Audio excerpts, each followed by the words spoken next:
Alpha Cade Thornwood stood at the edge of the training field, watching his pack members spar in the cold morning light. He looked calm on the outside.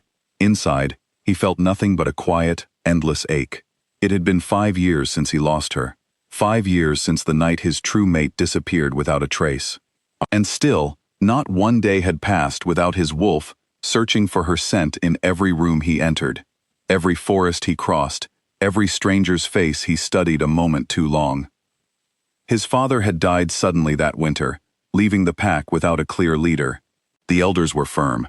Thornwood pack could not survive without strong leadership, and tradition demanded that only a mated alpha could sit on the throne. Cade had tried to explain that his mate was out there somewhere, that he only needed more time to find her. The elders had shaken their heads. Packs were already circling like vultures, testing the borders, waiting for a sign of weakness. There was no time left for hope. So Cade agreed to marry Celine Ashcombe, the daughter of a neighboring alpha, a woman known for her sharp mind and her family's political strength. It was not a marriage born of love. It was a contract, built to protect the pack from collapse. On their wedding day, Cade stood at the altar and spoke his vows in a steady voice, but his wolf recoiled the moment Celine came near. There was no pull, no warmth, no recognition, only silence where a bond should have been. Celine noticed it too. She was not foolish, and she had not entered this marriage expecting romance.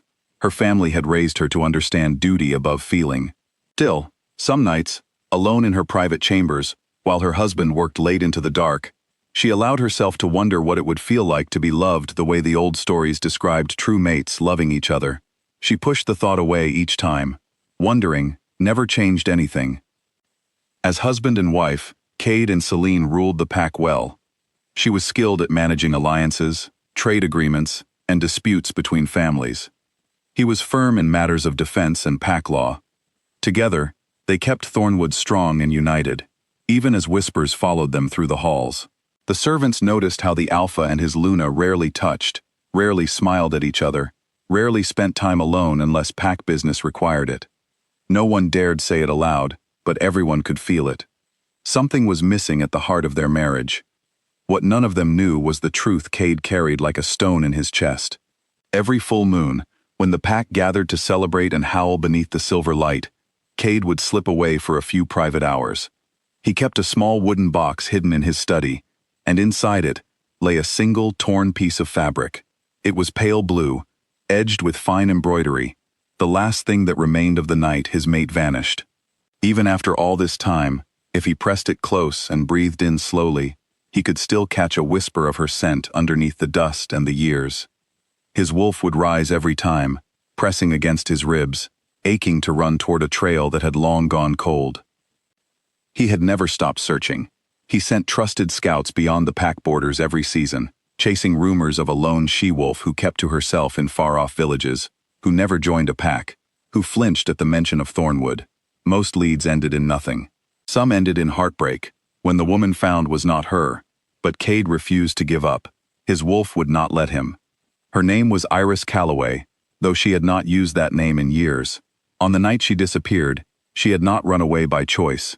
She had been framed, a jealous pack member, desperate to secure her own daughter's place beside the future alpha, had planted stolen pack records in Iris's belongings, and told the elders that Iris planned to betray Thornwood to a rival pack. It was a lie built carefully, with false witnesses and forged letters, timed perfectly for the night Iris and Cade were meant to complete their mate bond in front of the whole pack. Terrified and confused, believing she would be cast out in shame regardless of the truth, Iris fled before the ceremony began. She told herself it was better to disappear than to watch Cade's face fill with disgust if he believed the lies. She did not know that Cade never believed them, not even for a moment. She only knew the fear that gripped her that night, and the long, lonely years that followed. She built a quiet life far from Thornwood territory, in a small village where no one asked questions about her past. She worked as a healer, tending to the sick and injured, pouring her loneliness into caring for others. She suppressed her wolf as much as she could, afraid that if she let herself feel too much, the ache of missing Cade would swallow her whole. Some nights, under the full moon, she would step outside and look toward the horizon, certain she could feel something pulling at her chest, like an invisible thread stretched taut across the miles. She never let herself believe it meant anything. Mates who were separated for so long, she told herself, eventually let each other go. But the thread never broke. Not for her, and not for him. The turning point came on an ordinary afternoon, when one of Cade's oldest scouts returned to Thornwood with urgent news. An old pack member, sick and near the end of her life, had confessed everything to a traveling healer she did not recognize as connected to the case. Riddled with guilt, she admitted to fabricating the evidence against Iris Calloway 5 years earlier, all to protect her daughter's chances of becoming Luna. She begged for forgiveness before she died, but by then, the truth was already spreading through the pack like wildfire. Cade received the news in his study, the same room where he kept the small wooden box. He read the full report twice, his hands trembling by the second read. Iris had done nothing wrong. She had never betrayed the pack.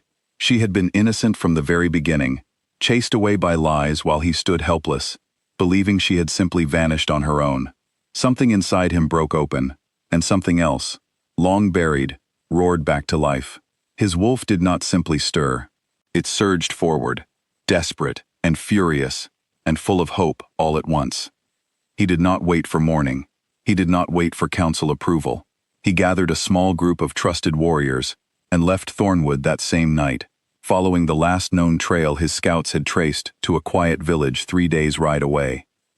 Before he left, he spoke with Celine. He found her in the study, going over trade reports by candlelight, and for the first time in their marriage, he told her everything. He told her about the fabric in the wooden box, about the mate bond that never formed with her, about Iris, and the truth of what had happened that night. He expected anger. He expected her to remind him of duty and consequence, and the fragile peace their marriage had built. Instead, Celine set down her papers and looked at him with something close to relief. She admitted, quietly, that she had always known his heart belonged elsewhere. She told him she had married the crown, not the man, because that was the arrangement given to her, and she had accepted it with clear eyes. She said she would not stand in the way of a true mate bond, not out of kindness alone, but because she deserved more than a marriage built on absence, and so did he. She told him to go, and to come back only if the elders required his return for pack matters, nothing more.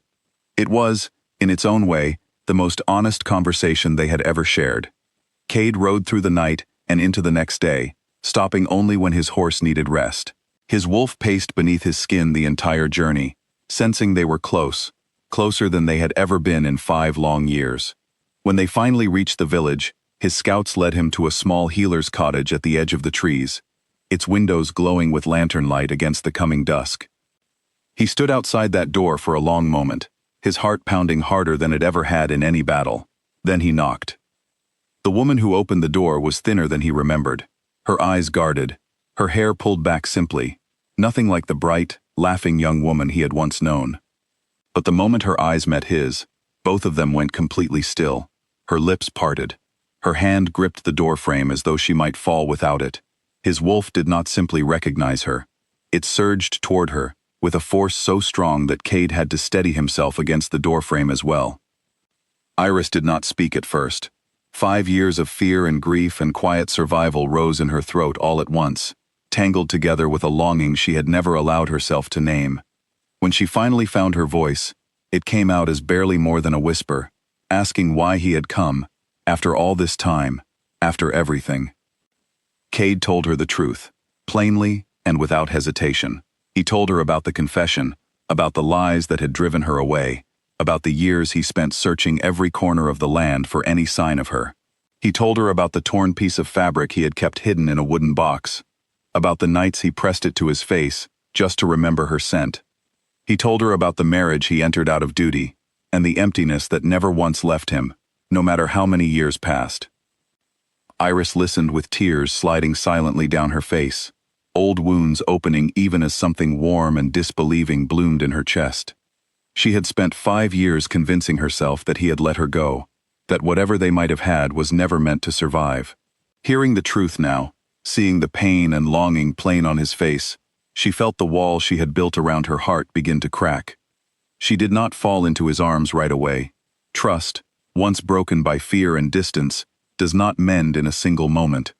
She asked him question after question, needing to understand everything that had happened, needing to be certain this was real, and not some cruel trick of hope. Cade answered each one patiently, holding nothing back, letting her see every part of the truth he carried. As the sun set fully behind the trees, the moon began to rise, round and bright and silver, filling the sky above the small village.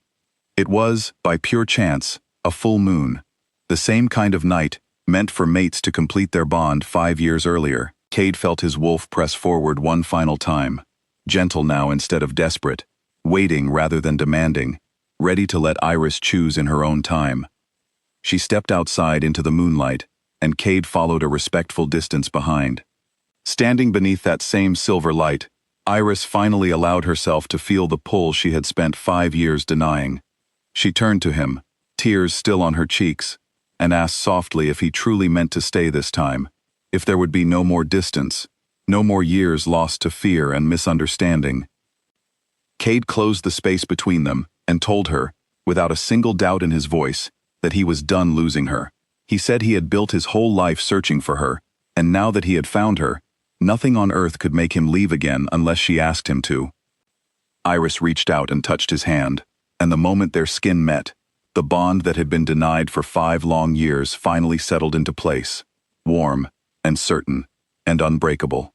Both of their wolves recognized it instantly, a quiet, powerful click deep in their chests, as though something broken had finally been made whole. They stood together beneath the full moon for a long while, saying little, simply letting the years of separation dissolve into the space between them. There would be much to face when they returned to Thornwood. The elders would need convincing. The pack would need time to accept the truth of what had happened. Celine would step aside from her role as Luna with quiet dignity, ready to build a life of her own, free from a title she never truly wanted to keep. But none of that mattered in this moment. Cade had spent 5 years chasing a scent that never faded, a bond that refused to break, a hope that refused to die. Under the light of the full moon, with Iris finally beside him, his wolf settled into a peace it had not known in years. The crown had once demanded a Luna chosen by duty, but the truest Luna, the one his wolf had never stopped searching for, was standing right in front of him, her hand in his, both of them finally, completely home.